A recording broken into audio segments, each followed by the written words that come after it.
All right, so we're going to try this one again, and hopefully I'm actually going live this time. That was one of the stranger things that's ever occurred here on Splash Play, where I started a live stream. I was not broadcasting to YouTube, and it does seem like I'm live now. Okay, all right, so we'll fix this in post. Sorry to everybody who was trying to watch the first stream and nothing happened, but it is the best ball review show again. I'm holding a football. We are here. Of course, the thumbnail that I hypothesized to myself for 5 whole fucking minutes because I was like, why is nobody watching live? What is going on here? It says 0 views. And obviously, people have a lot of shit going on. I get that can happen.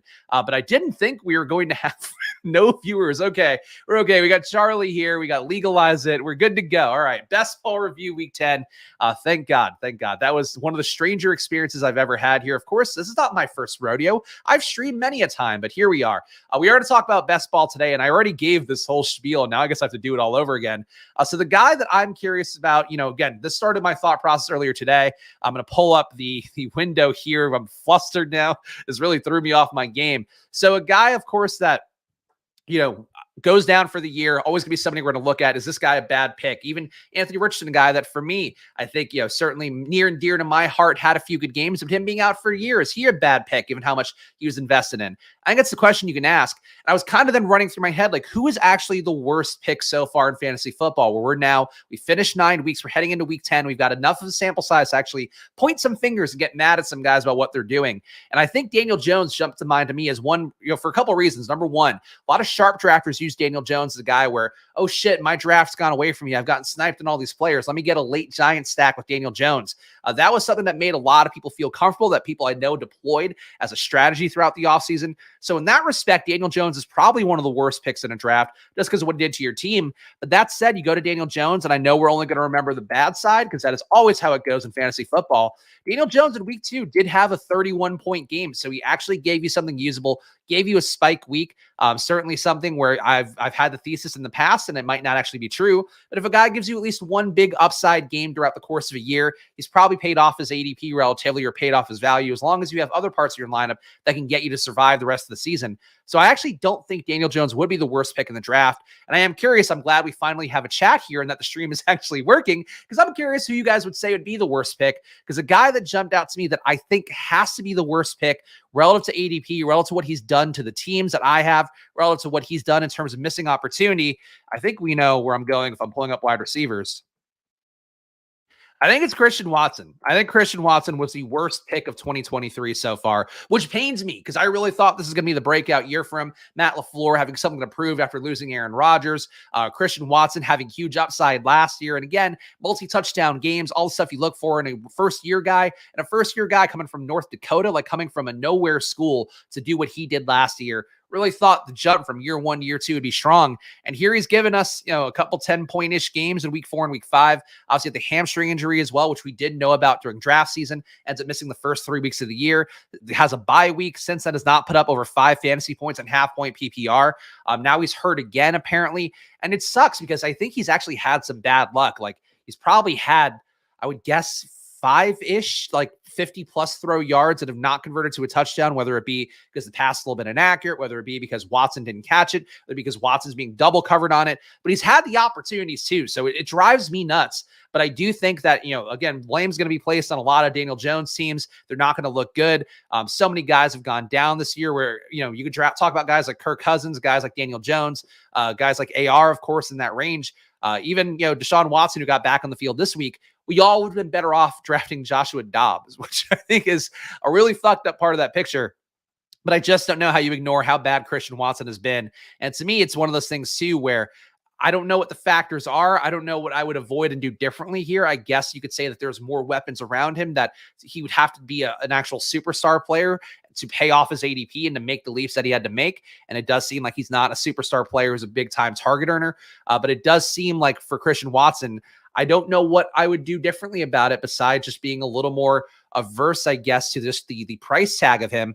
But even then, I still think the price tag, if he did pay off in the right way, even if he had a 75th percentile outcome, I think he pays off his ADP pretty well, especially compared to some of the guys around him. But Watson, to me, I think is the worst player that I've had.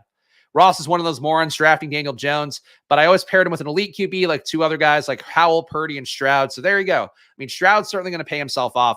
But this is just my main question. So if you guys have it, drop it in the chat. Who you think the worst player, at least that you've drafted, or do you think the overall ecosystem is drafted? And drop it in the comments as well if you're watching after the fact. I know sometimes we do pick up those after stream views. But let's talk about the top players again heading into week 10. So who are the guys that are really adding value to your portfolio? Who are the guys that are killing you? And of course, I will also check in with my underdog, DraftKings and Drafters team. And I think some decent news this week. DraftKings did come down, underdog went up, and Drafters, we got a top 100 team. So that is a preview / spoiler of what we're going to look at in a moment there.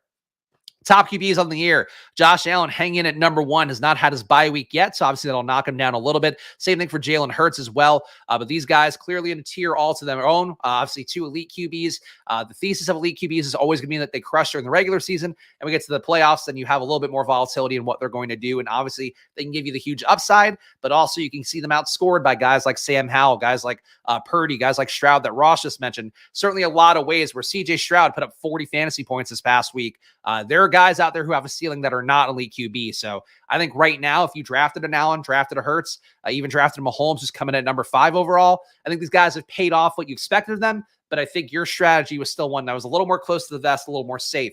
Or if you're playing to win big in week 17, I think you want to go in more with a lower owned QB. He's going to have a lower advance rate, would be my guess. The RBs drafted in round 2 to 3, Pollard, Henry, or Ramondre Jacobs seem like the bad picks. Maybe Jacobs pays off. I mean, it's tough to say that right now because we did just get good games for Ramondre and Jacobs. Pollard and Henry, hard to see them bouncing back fully, but I do agree that those guys certainly have not paid off their ADPs, and it does seem like the window for them paid off is not going the right direction, especially for Dallas, where like CeeDee Lamb has been such an outlier. I know some of the guys in our community here have been very overjoyed to see CeeDee Lamb crushing when a lot of the industry was down on him, myself included. I was with the field, but even then, compared to other first-round receivers, was low on CeeDee Lamb. I think that's the biggest issue for Pollard is like Pollard and Henry both. Like Henry, I guess, could benefit by just having the long plays that pay off if Will Levis can get there. But then Henry maybe punches in some short TDs. For Pollard, it's just like he's not the offense now. It's like CeeDee Lamb is the offense. I don't know how that gets there.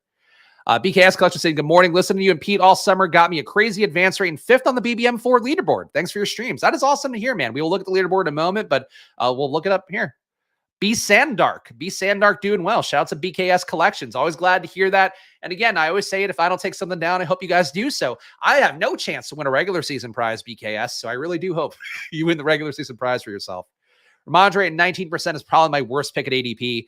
At least you got a sign of life this week. I mean, that was, again, probably the best possible matchup the Pats have faced. But Ramondre broke a big touchdown. Looked the most spry he probably has of the year, if not of his career. But you still have Zeke breathing down his neck. I agree. I wasn't a big Ramondre guy this year. Again, I said it, a lot of times in the offseason. I don't want to victory lap this part of it. But Ramondre the year before this one, great pick in the 100 range. When guys become a top 20 pick, top 30 pick, it then becomes a different conversation. I just didn't feel like Ramondre was that guy.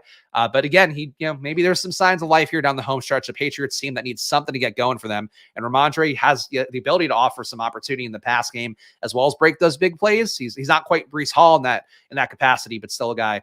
And by the way, do we victory lap Breece Hall? What happened yesterday? I can tell you, not a lot of streams out there are going on 5-minute rants about why Breece Hall is going to get overowned. The fucked up part where they still play too much Breece Hall no matter what. But what are we going to do?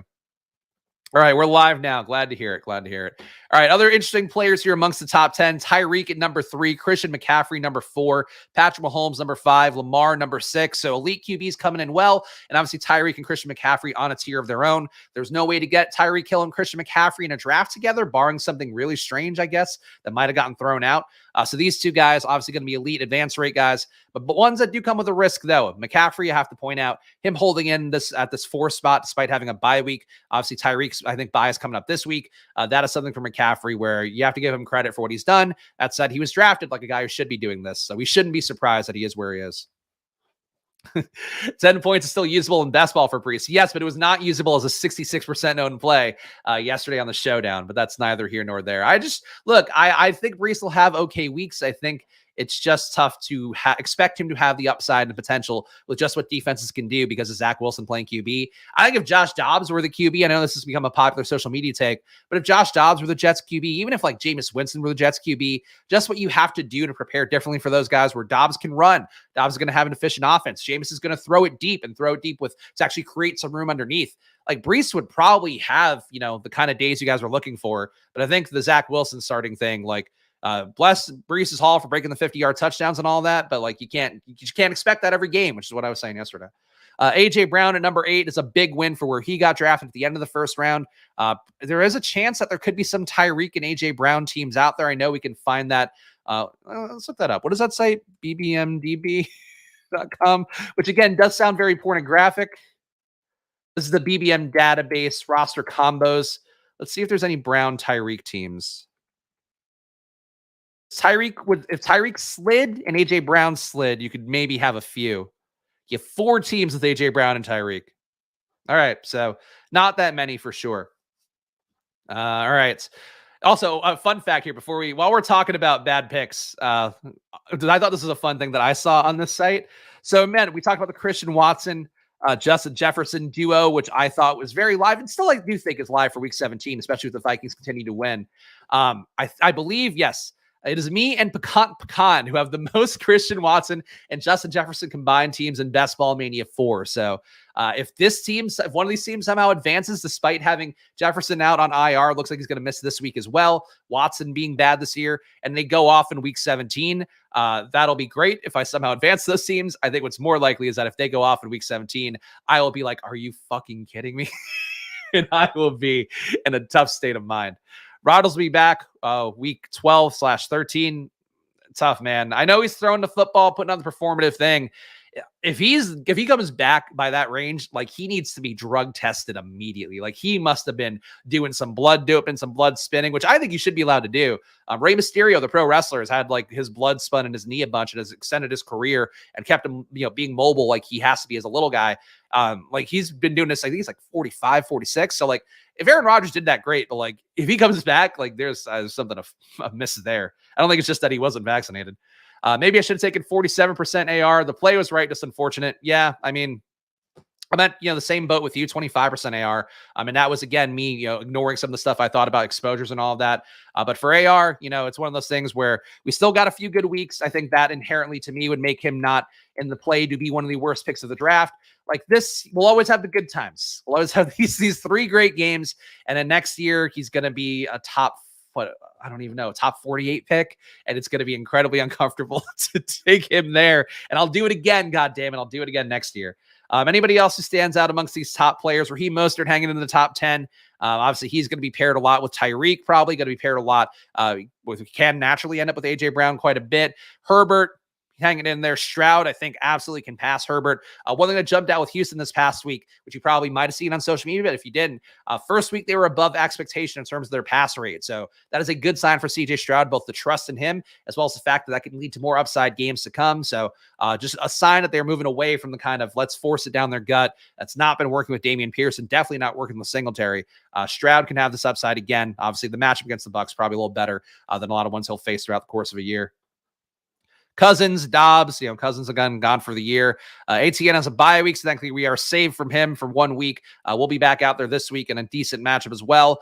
Dak, nobody too crazy here. Jordan Love hanging it as a top 20, which baffling here. Again, just the act of what we talked about a lot in this best ball streams. Just usable games over and over again, like usable games across the board will get you into a top ranked position if you are a QB. Obviously, other positions will not be quite as lucky. And CeeDee Lamb, despite what he's been doing lately, still outside the top 20, but has a bye week and 2 in a row here looking pretty good.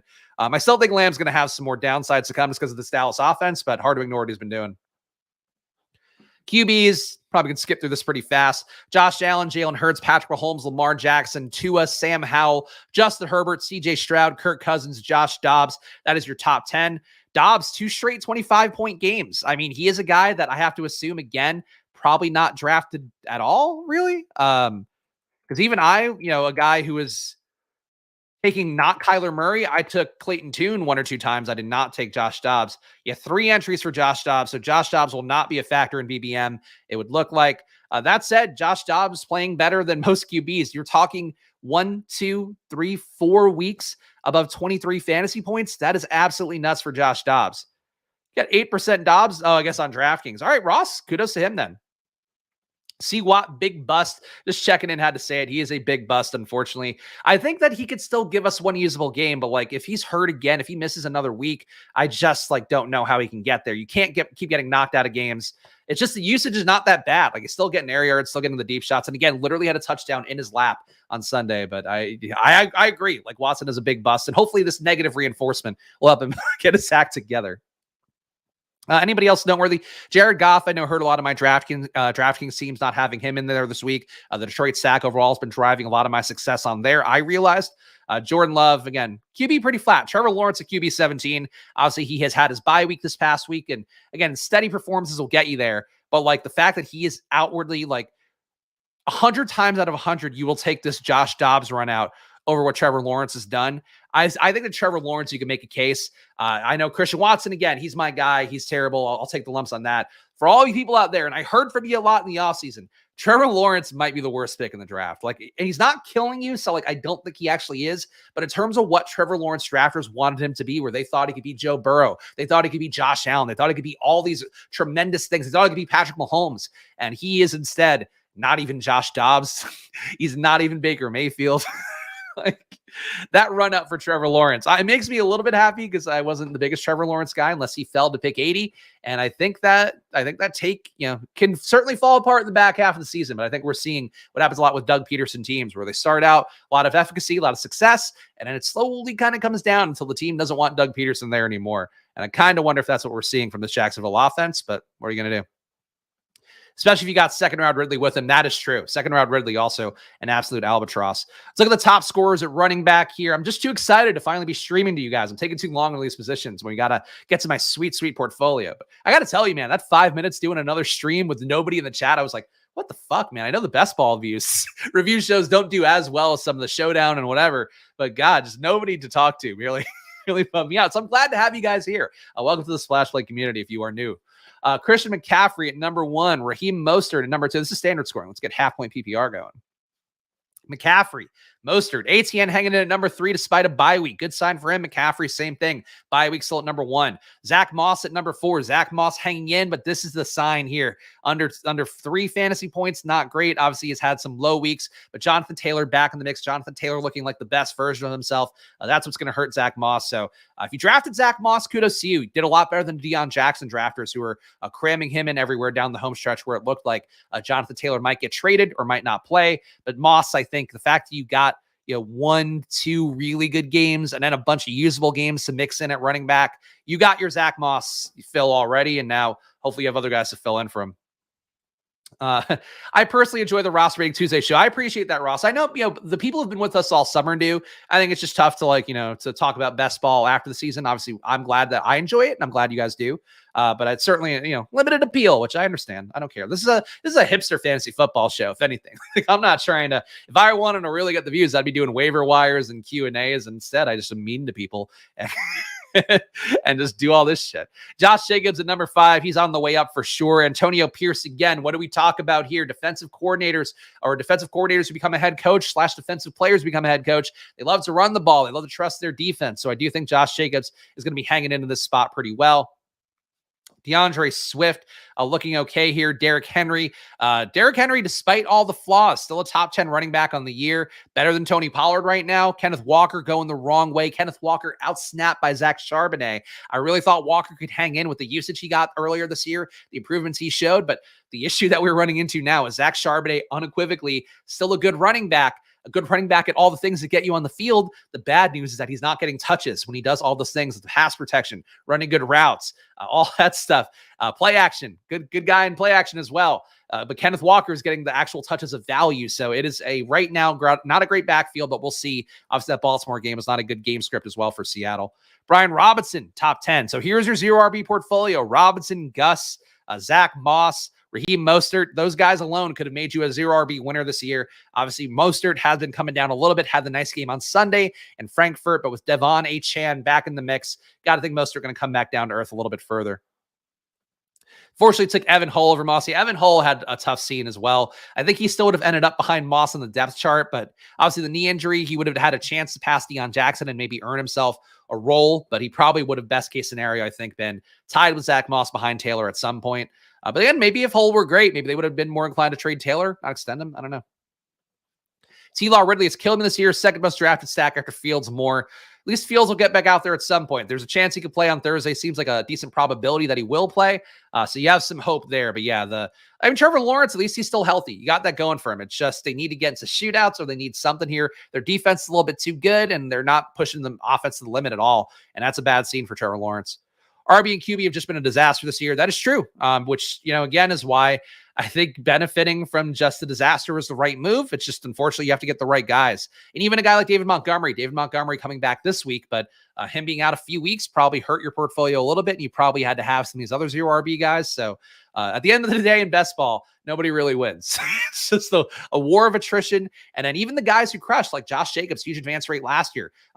Justin Jefferson, huge advance rate last year. Those guys absolutely killed you in the playoffs last year. So Jalen Hurts, huge advance rate. He killed you too because he got injured.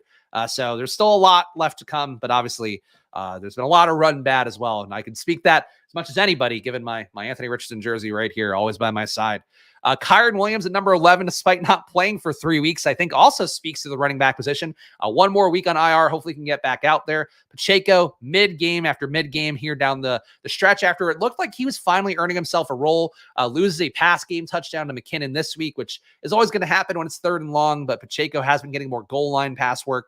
So it does seem like there should be better, but Pacheco, another guy that, again, I think would be good as your RB build, but he has not really shown an upside yet. Only one game over 20 fantasy points. Kamara comes back down to earth.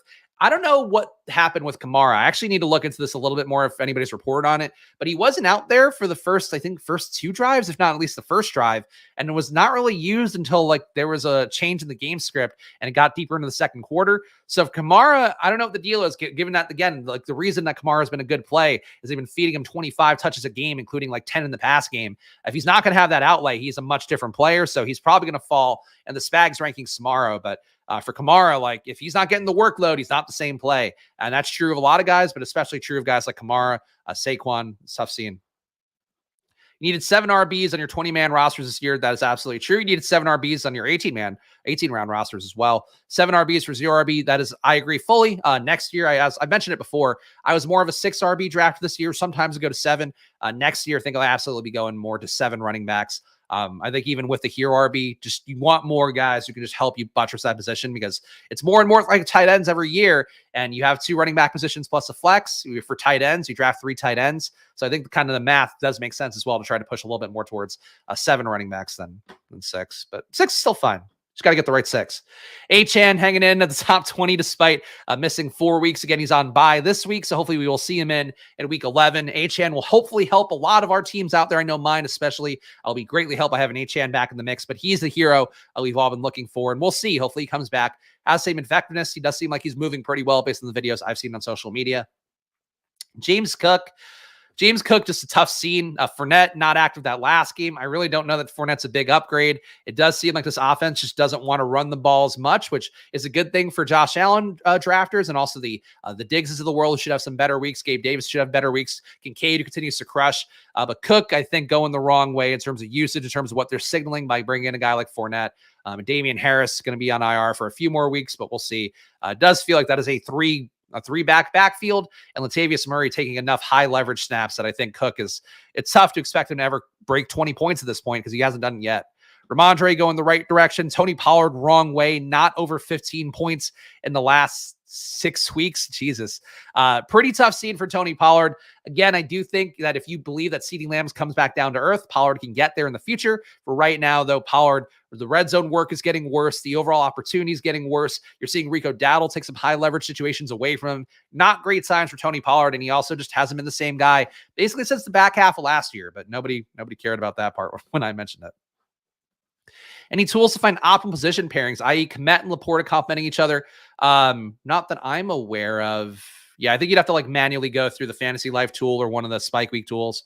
But nothing I think that would give you that. Unless somebody else knows, feel free. And there's always a chance somebody's coding something up in the Deposit Kingdom Discord, of course, where Splash Plays Discord is as well. So maybe somebody's got it out there for you. I'm just not aware. Top 10 receivers on the year: Tyreek, AJ Brown, Stephon Diggs at number 3. Kind of a surprise, given I feel like he has really underperformed for me. He and Devontae Adams, two guys that I feel like have not paid off their ADPs relative to my portfolio. But Diggs at number 3, I guess I can't be mad at it, though. No bye week for him does prop him up a little bit more. He's given us a 33-point week, just solid games. Kind of given what a worse version of Justin Jefferson, what the thesis of that play was at number 1. So Diggs, I guess happy to see him at number 3, but surprised by it, though. Keenan Allen has not had a good game since Mike Williams went out. I don't know if we should be treating him differently. There's been a few games where he could have run better on a touchdown or two. So I think that's something with Keenan Allen where there is still a theoretical ceiling. But if this week wasn't it, tough matchup outside. We were seeing Quentin Johnson being guarded by Sauce Gardner, which is not where you want Quentin Johnson to be. But Keenan Allen was in the slot running, some of the softest matchups and had an okay day, but not that great in half-point PPR.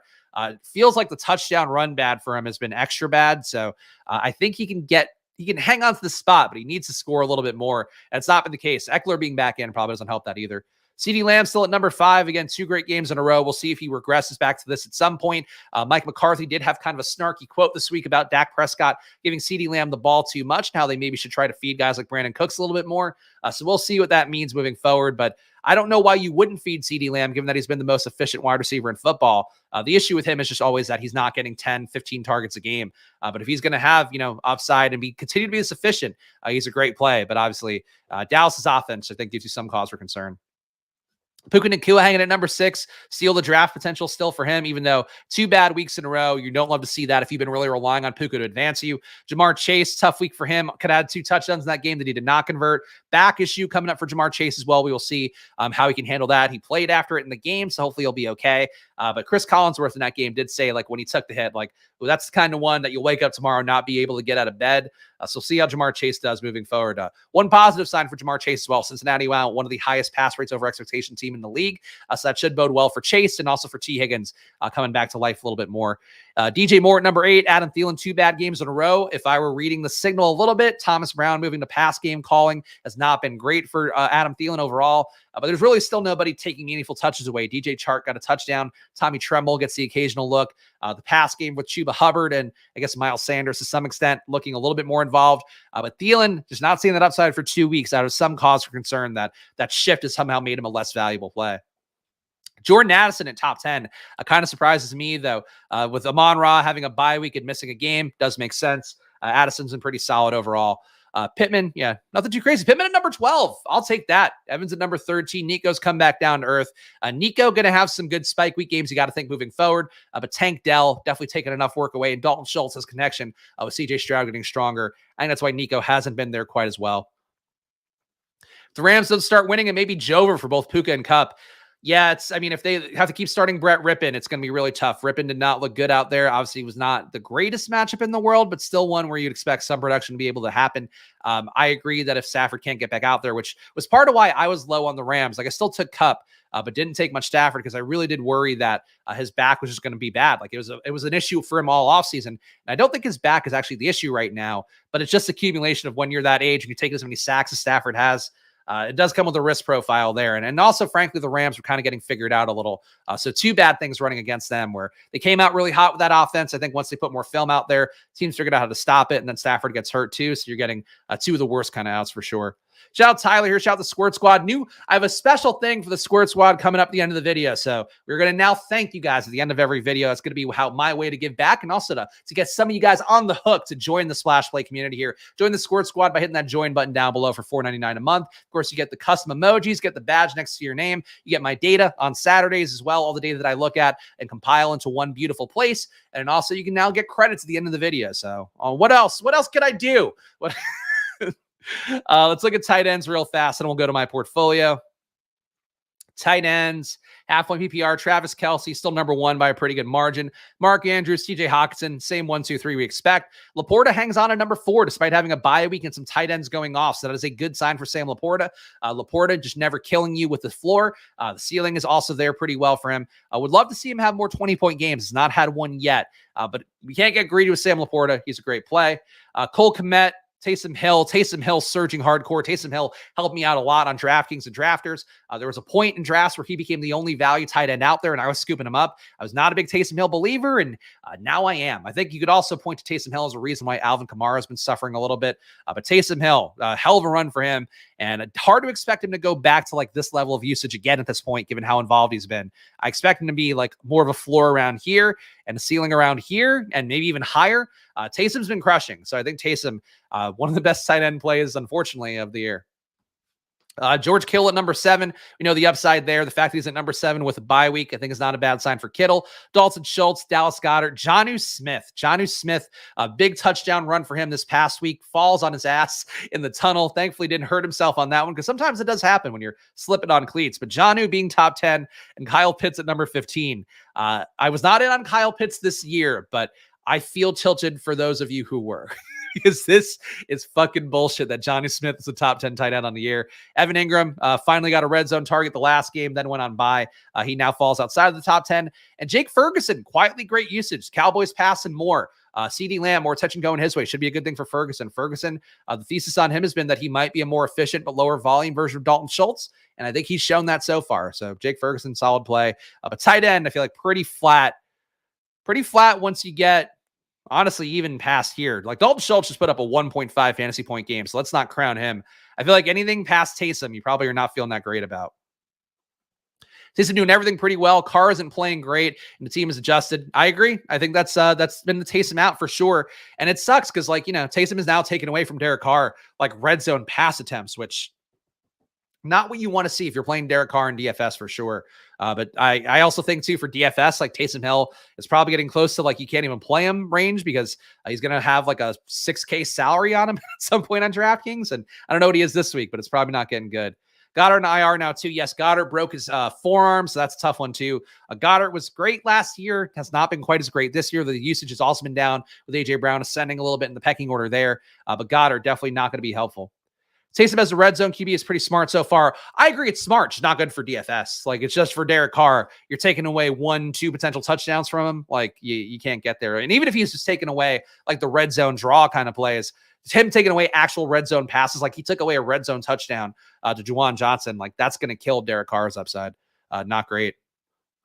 Albert O season. It could be. I think out there this week was who are the backup? Jack Stoll and Tyree Jackson, I think, were out there initially when Goddard went out. So we'll see. But Alberto, I don't think was active for that game. So hopefully if Alberto is active, I guess he could get out there. They traded for him for a reason, you would guess.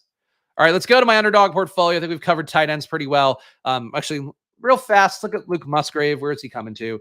Musgrave finally has a usable game, still tight end 21 on the year, but only one behind Trey McBride. Not that bad. 12.6 fantasy points. A good game for him. Gets to the box. It's going to help him out. And Michael Mayer did not, I think, take a leap upwards. Had one nice catch in that game. Michael Mayer, though, is not crested past 10 points yet. So the rookie tight ends who are not those guys that we've talked about, Kincaid should be surging up pretty hard, too. Kincaid, tight end 17. Got to think he gets up to the top 12 by end of season. The role's been great for him since Dawson Knox went out. So Kincaid looking pretty good. And yeah, Musgrave finally did something. We'll take it, man. Given that Christian Watson can't, I'll take whatever Packers touchdowns I can get. All right, guys, time for me to do the usual take into my lumps here as I go through my portfolio. So please do subscribe down below. Please hit the like button. Please leave a comment. Of course, Splash Play marches on Monday to Friday, every 11 a.m. I'm putting out a video. Monday and Thursdays are showdown videos. Tuesdays, best ball review. Wednesday, doing the Spags rankings, set the baseline of what to expect from every player moving forward. And on Fridays, of course, Fantasy Football Gauntlet, where we build lineups across every site out there. So come hang out here on Splash Play. You will always be in good hands with your old pal Spags. All right.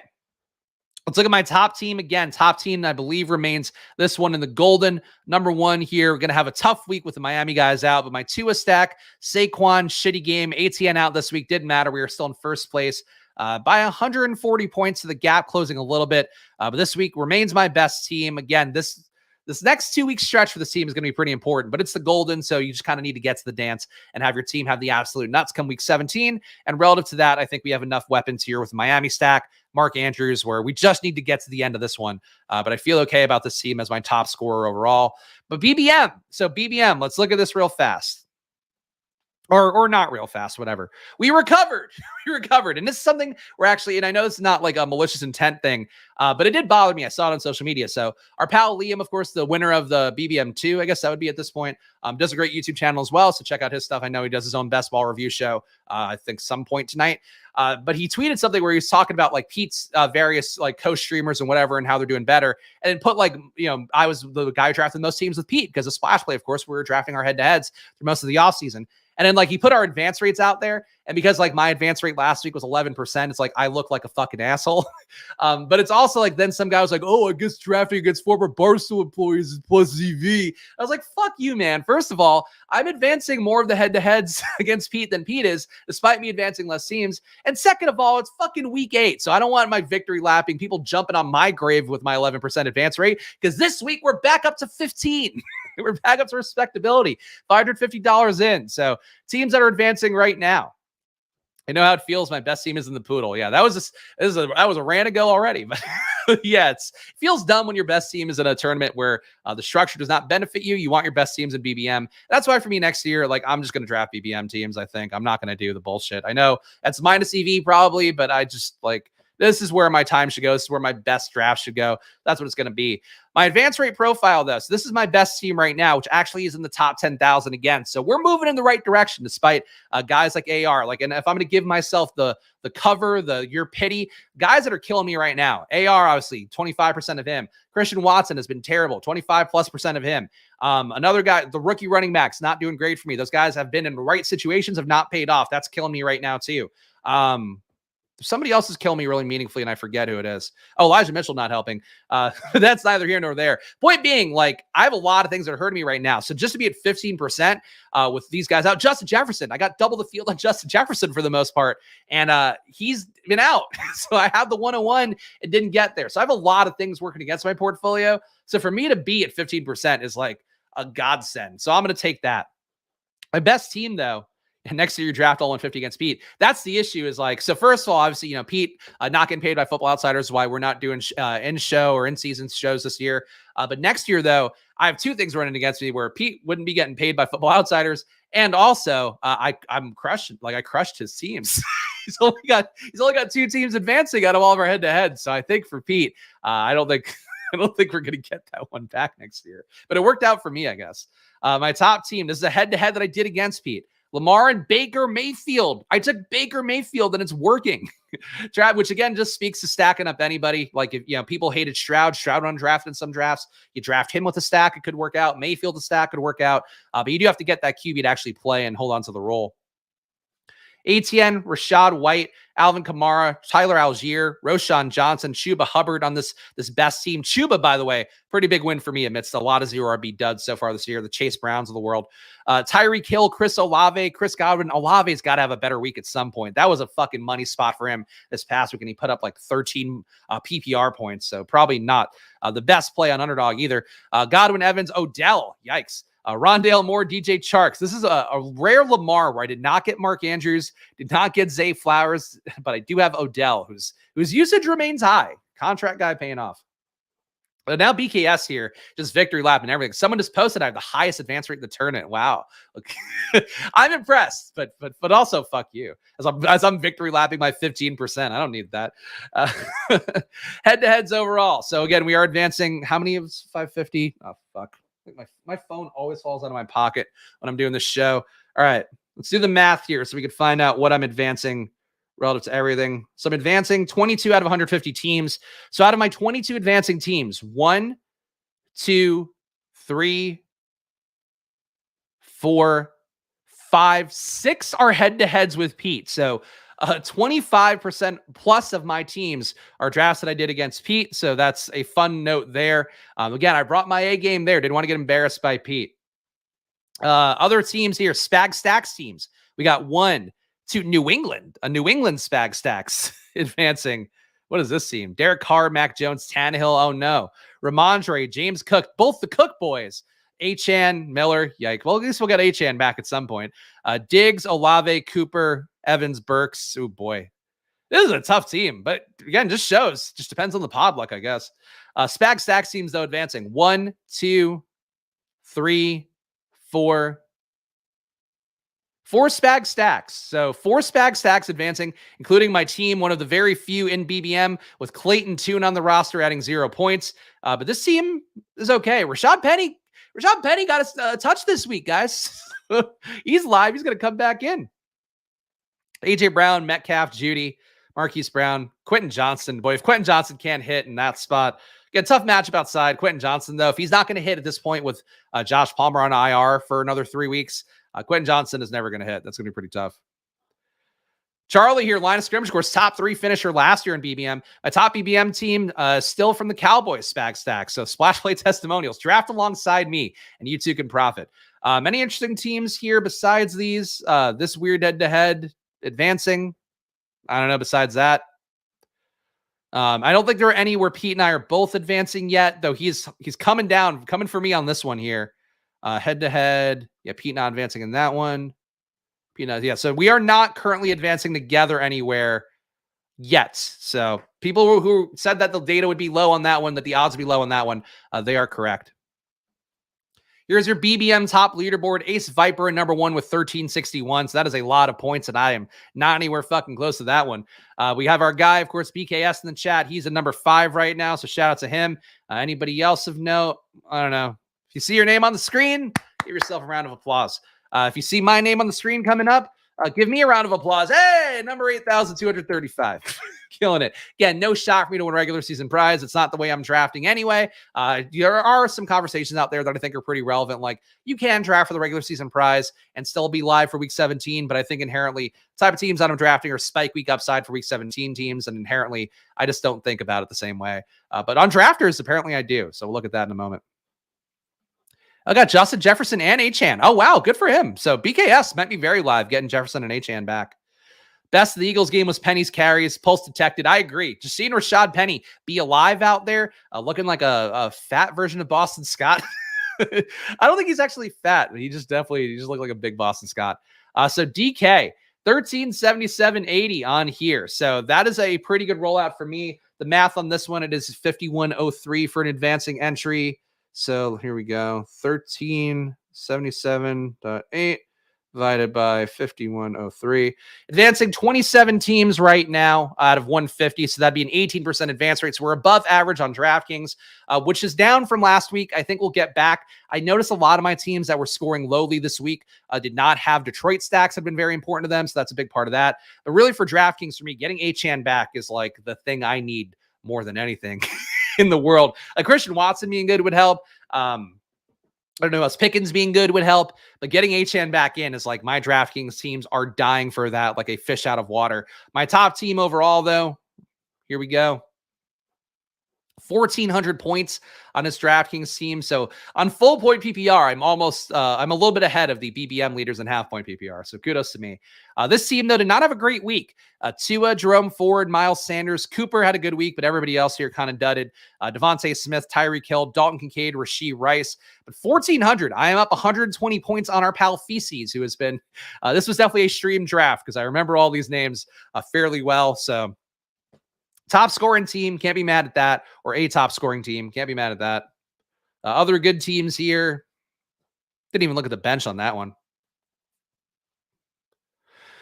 Dak, Brian Robinson, top 10 running back on the year. DeAndre Swift, another top 10 running back, 0 RB guy on the year. AJ Brown, Romeo Dobbs. This is a dog shit week, and I'm still up 130 points. So good for my guys here. Singletary has some opportunity. We'll see how much time Pierce misses, though. Singletary being the pass game back probably bodes well for him if Houston does keep passing above expectation. Daniel Jones out for the year. Oh, well. Schoonmaker, we get St. Brown back. We get Debo back. We get Gibbs back. We'll get some guys back in, but being down to 1 QB, Dak has been good, so I don't mind Dak being the 1 QB left, but that's probably not great for this team, being down both Jones and Stafford. My worst team. Let's look at that. Oh, how low can we go? All right, my worst team is the only one under 1,000 out of 150 entries on DraftKings. This one, Jordan Love, Jalen Warren, James Cook, T. Higgins, Chris Olave, Terry McLaurin, Luke Musgrave, Juju.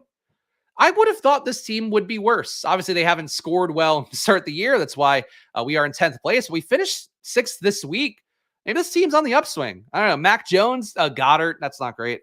Cup, been pretty tough. Akers might have torn his Achilles again. I haven't seen the injury update on that one, but Akers team's probably dead, or the Akers part of your team's probably dead. Christian Watson, fucking useless game as well. Xavier Hutchinson, so this must have been early in the draft cycle.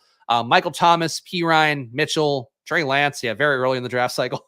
Bigsby, Noah Fant. So this team deserves to be in last place, and I have no issue with that. Second to last place team. Let's see if this is any better.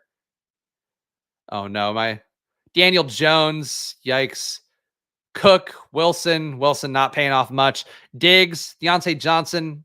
This team is not that bad either. Like, definitely not great. Like, I'm not going to write home about this team. AR out for the year. All right, so this team is dead at QB with Jones and AR. Man, those Jones AR teams seem to like a lot of fun in draft season. 2 mobile QBs that can provide big spike weeks, and now we end up with zeros to close out the year. That is pretty brutal. Got a top 500 on Drafters with Detroit stack coming on, plus Kyron waiting in the wings to push through. Need Lamar to get some of these points. Bad news for you, Tyler. I shouldn't have this bad news, but I'm just going to use it as a segue. On Drafters, you were looking at a top 90 entry for me with some of the similar guys here. Josh Allen, too. This is the only team that I've had that's really performing well in Drafters, but I only did 7 drafts, so I'm very proud of this team hanging in top 100. I do have to say, though, and I've said it before, and again, we're not really doing Drafters ads right now, so this is just coming from the heart. Was seeing some of the guys here who put in a lot of entries, like Eagles in here, who's just, like Eagles is a sharp guy. Like, I'm not going to speak ill of him, but he's like a volume drafter guy who drafts like kind of chalky builds is what I would say for the most part. And I don't want, again, not trying to bash the guy, but that's just my observation. He just drafted a shitload of teams, and he's got 2 in the top 10. All right, that might be it. I thought he had more in the top 100. The point being, he just put in a lot of teams. He's got 2 in the top 10. So I really do believe on Drafters for next year. Like, I'm going to do more Drafter streams because I'm going to try to get money from him, first of all. But second of all, I'm going to do more Drafter streams because I do think it is a site where a little more plus EV, your dollar's going to go a little bit further, because I could not have prepared for this less. Besides, the normal prep of all the best ball streams, but I didn't go into Drafters doing my back-tested research. I didn't go in with like really strong thoughts. I just kind of figured it out on stream. And to have a top 90 team with that, like, I think speaks to the softness of the pool, as well as just drafting kind of well-correlated smart teams will do for you. So that's how I feel about Drafters. The team itself, though, yes, let's go. I don't think this team is actually live to win it all, but we're only 120 points down, and we're top 100, so I can't be that mad at it. But Josh Allen, Tua, we do have the Mike White coverage as well for if Tua does get hurt. So I think that was actually an auto draft, so that's not one that I'm proud of. It was not a deliberate choice, but I think it does make sense here. Breece Hall, James Cook, again, mostly useless. We got enough points from Breece this week. Kenneth Gainwell, Achane, and Kyron coming back in. Gus Edwards, some risk that he does see Keaton Mitchell see some touches away. Keaton Mitchell was a guy that we liked coming in, but I just didn't see a pathway to him getting snaps this year. But Dobbins goes out. Melvin Gordon, not a factor. Justice Hill falling somewhat out of favor again. Gus is a bigger body guy, should keep the goal line touches, but I do think the overall usage should hurt if Keaton Mitchell is in the mix. Keaton Mitchell is actually pretty good and very shifty as well. Tyreek Hill, Devontae Smith, Michael Pittman, Sky Moore, Zay Jones. We'll get Zay Jones back. I need more wide receiver help desperately because this wide receiver core, you guys know me, I hate having a shitty wide receiver room. This is objectively a shitty wide receiver room. But maybe Jalen Hyatt can make a surge upwards with what they have at QB. I'm not the most confident there, but I don't know. DeVito's just got to chuck it up at a certain point. Hyatt is a hope point. Alec Pierce is not. Terrace Marshall is not. Alec Pierce, stone cold 0. Bad look for Alec Pierce. Josh Downs is banged up, so maybe Pierce gets a little more work as a result, but not a lot. Terrace Marshall wanted a trade, did not get traded. He puts up a 0. So I think I'm kind of dead at receiver, which scares me, especially this week with no Tyreek. Like, I don't know what I'm going to get at that position. Tight end, though, great. Hockenson, Kincaid, Taysom Hill, a 3 tight end build that absolutely smashes. So tight end, probably a big difference maker for me getting these Taysom Hill games. Kincaid coming on strong. Hockenson giving me a steady 10 points at least every week. I think that's been a big part of this team's success as well. But this is my Drafters team. And my worst team, again, is going to be that one with Deshaun Watson. Oh, no, never mind. It's now this one. Fields and AR. So getting no QB points and also your top running back and also your number 2 running back putting up 0s. Not good on Drafters. So that is where we've gone wrong there, but there we go. Enjoy Drafters this year and looking forward to more next year. I think they do a great job. I think I was impressed by the mobile experience. Obviously the results, if I finish top 100, I don't know how I wouldn't go back for a bunch more next year, but definitely a site where, it speaks to the thesis that we talked about a lot here. Just being willing to draft on sites that the sharp players drafted on less. Everybody wants to win on Underdog. They don't even draft on DraftKings. Like, you should be drafted on DraftKings. You should be drafting on Drafters. Just to give yourself a shot to win and actually take advantage of the knowledge you have. So that's the takeaway. It's an unfortunate one because we all want to win the big money and be the BBM, fucking winner and put our dick on the table and show everybody, show everyone our dick on the table. But got to go where the money's going to go the furthest. So there we go, guys. So we got, hey, look, we got a top 5 finisher in the chat. We've got me here, top 100. We're all adding value here. So please come keep hanging out here on Splash Play. Of course, subscribe down below, hit the like button, leave a comment. And of course, hit that join button down below, because if you hit the join button, well, you're going to be featured here prominently. Thank you, Squirt Squad. You can see the names on the screen for this one time only. I'm going to read all the names. Mathology, Rupesh, Willis, CLN, Tyler, Ross, Historical Anomalies, our guy Rob, Io, aka our guy Tony. It's just our guy Mark, rather. Tony. Mark's name, most confusing screen name in the world. Named himself for Tony Hawk. It's just Port. Rod B. Throbbin. That's a real name. Mr. Our pal Ivan. Nick, Jake Twitchell, Aaron D, Rabbit Shih Tzu, Nez, one of the Badge Bros, such luminaries. You could join them here. Bolick, Consigliere, the Tom Hagen of Splash Play. Brandon Wagner, Eric Jones, Matt Schwab, who joined yesterday, Kevin Castro, Go Birds, I Am the KY, Lubricating My Heart, Sammy Telesco, fucking Alpha, Matthew Emerson, Colin Mann. I want to say McMahon, but it's just Colin Mann. There we go. That's the Squirt Squad. So hit the join button here. And every time somebody joins, not only do they get the welcome to the family bit, I also have to redo that graphic. So a real win-win here. But honestly, the Splash Play, obviously, we continue to march on here, but wouldn't be doing these shows without you guys supporting here, showing up, being a fun part, making a fun community here. So Squirt Squad, I appreciate you. And that is now part of every video we'll have looking forward. Yes, look at that family. Woo. All of your hard work here, Tyler, being a community leader, a man of great character in the chat, and you get that prize. What a treat. All right, there we go. Puppy lineups are doing great. My Best Ball Mania are trash. I mean, if you maxed out the puppy and you didn't max out Best Ball Mania, you got a lot of entries in the puppy and didn't max out Best Ball Mania. That's just how that goes, man. Like, watch the Battle Royale drafters every week. Like, our pal Pete, of course, had a big win this past week. 2 lineups in the top 10, getting in 150 entries, or just about getting as many as you can to get close to 150. It's the volume is a big thing, and that's something in best ball that I think you guys need to be more aware of, but I also need to do a better job pointing to, because maxing things out at this point in the game with how sharp people are, you're just going to have better results if you're getting more entries in relative to the field. But that's neither here nor there. All right, guys. And yeah, if I made Ross happy, that means I can go today. Appreciate all you guys being here. Follow me at Chris Spags. Follow the show at Splash Play Pod. Subscribe down below. Hit the like button. Leave a comment. Any comments you want. Tell me who your worst pick of the 2023 draft is. Let me know, of course. And tomorrow, Spags Rankings will be back for that. Appreciate all you guys being here. Appreciate the Squirt Squad as always. And I will see you guys again soon. So enjoy your days. Good luck. And if I don't take down the no tournaments today, I hope you do. See you guys tomorrow. Bye.